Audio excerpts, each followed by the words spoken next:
તો આ તરફ સુરત શહેરમાં વરસાદે વિરામ લેતા સુરત મહાનગરપાલિકાએ રસ્તાઓના સમારકામ અને ખાડા પૂરવાની કામગીરી શરૂ કરી છે। ડિંડોલી વિસ્તારમાં એસએમસીની ટીમે મોટા ખાડાઓનું પુરાણ કર્યું, પરંતુ સ્થાનિકોએ કામગીરી સામે અસંતોષ વ્યક્ત કર્યો। રહીશોનો આક્ષેપ છે કે તંત્ર માત્ર કામચલાઉ પેચવર્ક કરીને સંતોષ માની રહ્યું છે અને કાયમી ઉકેલ લાવવામાં આવતો નથી। તેમનું કહેવું છે કે ફરી વરસાદ પડતા રસ્તાઓની હાલત યથાવત થઈ જશે। હાલ બિસ્માર રસ્તાઓ અને ખાડાઓ વચ્ચે વાહન ચાલકો જીવના જોખમે અવરજવર કરી રહ્યા છે। હવે તંત્ર કાયમી ઉકેલ લાવે છે કે નહીં તેના પર સૌની નજર છે।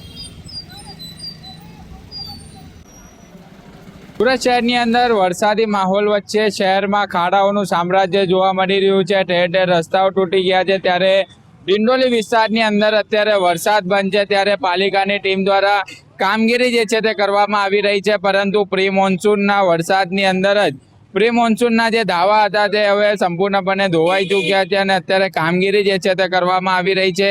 આ જે ડિંડોલી વિસ્તારનો જે રસ્તો છે તે અત્યારે સંપૂર્ણપણે તૂટી ગયો હતો અને તેને અત્યારે રિપેરિંગ કરવાની કામગીરી પણ જે છે તે કરવામાં આવી રહી છે। અત્યારે જોઈ શકાય છે સુરત મહાનગરપાલિકાની ટીમ જે છે તે અહીં પહોંચી છે।